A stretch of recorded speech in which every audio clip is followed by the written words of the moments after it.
Hey guys, what's going on? It is the Schrothinator here, and my voice is still kind of messed up. I don't know if you saw in the older video, but not older video, but the video I put up earlier today. I did want to put up this video tonight.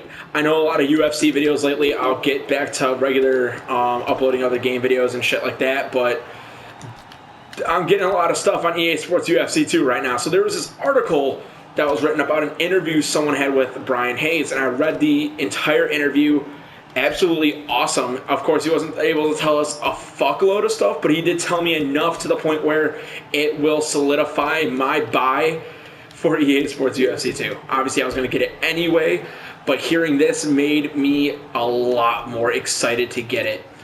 Now, something that really caught my eye right away about it was the career mode he talked about.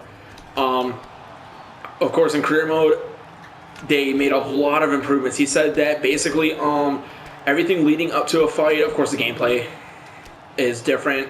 Everything leading up to a fight, whether it's training, preparing for a fight, all that stuff, and then plus also matchmaking and who you fight is completely different. If you remember in UFC Undisputed 3, you were able to decide between a couple fighters that they gave you. I think it's really cool that they brought that back in EA Sports UFC 2. That is confirmed by Brian Hayes himself. I think that's awesome because I hated when they forced you just to match up against somebody. It's like, it doesn't make sense. I'm like, you could be like 15-0 in the UFC and you still probably don't have a title shot yet. It's ridiculous. So, in all honesty, it's like, if you want to fight all the top guys right away, fight all the top guys right away that they give you. If you want to just keep fighting cans because that you think you want to go to a slow road to the championship, you want to make sure you're ready, then do that. If you want to mix it up, then you mix it up. It's a lot better that way. Of course, you can get injured in career mode this year. You can have a bad training camp where it affects your stats bad. You could have a good training camp where it could actually, I believe you can boost your stats with a good training camp. I'm not 100% sure on that part. I don't believe I saw any specific details like that in there. But yeah, career mode sounds very promising. Of course, you can use a woman's bantamweight or a woman's strawweight in career mode.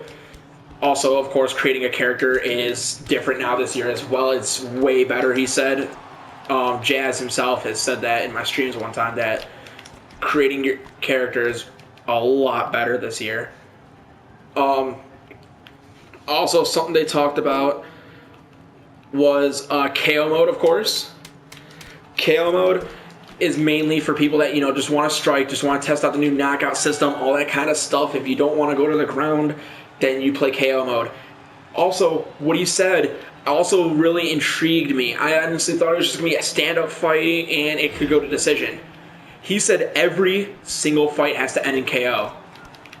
That's what it says here in this interview. He said every single fight ends in KO mode. So there is no decisions. The fight just keeps going until you get knocked out or your opponent gets knocked out.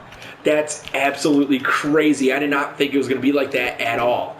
So you could honestly have a 20-minute fight with somebody. It's doubtful that'll happen. Very doubtful. But it is possible. Yeah, KO mode, yeah, especially... It's also a great mode for people that, like my friends. None of my friends know how to play UFC games, and they'll be like, oh, I just want to stand up and punch and kick and shit. Like, okay, whatever. And then when I take it to the ground, I'll be like, oh, you're a pussy. You're like, no, I just know how to play the game. You don't. And when I try to teach them the ground, they're just like, oh, fuck it, let's just stand up. Now we can do KO mode so they don't have to fight on the ground with me.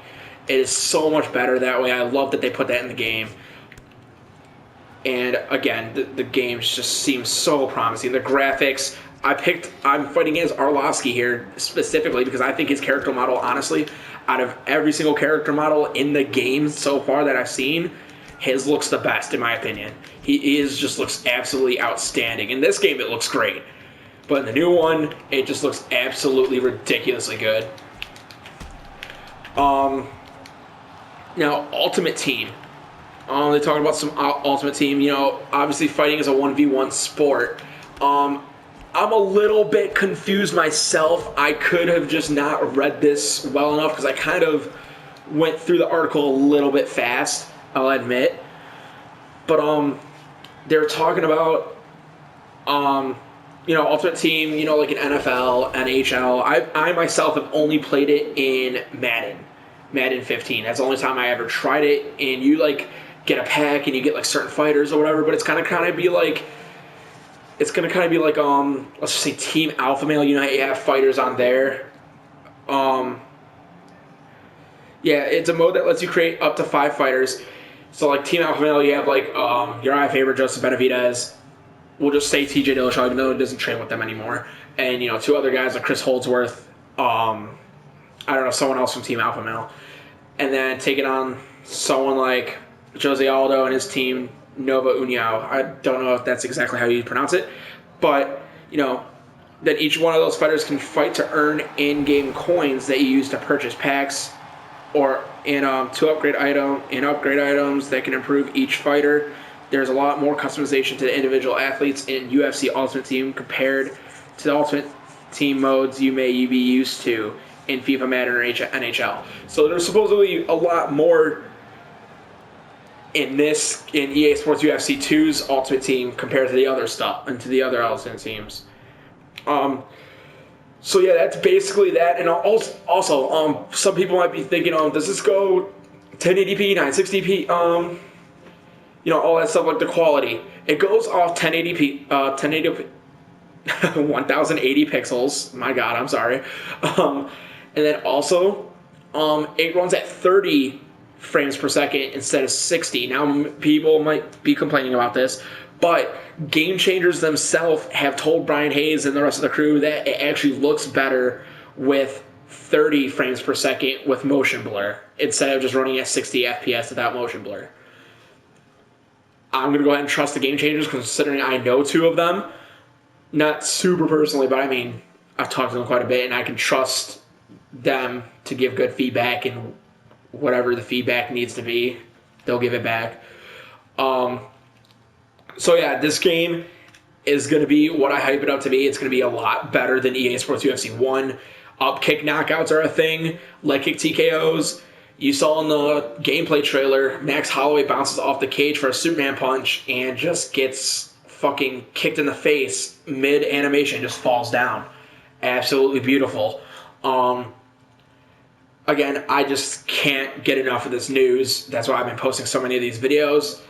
Thank you all so much for watching. Make sure you hit that like button. Also, comment. Let me know what you think about all this, about this interview with Brian Hayes. If you guys want to see the actual interview for yourself, it's not like a video. It's all typed out and shit. I'll go ahead and put it. I'll put a link to the article in the description below, so you guys can check it out. Everything for yourselves in case there's anything I missed in this video.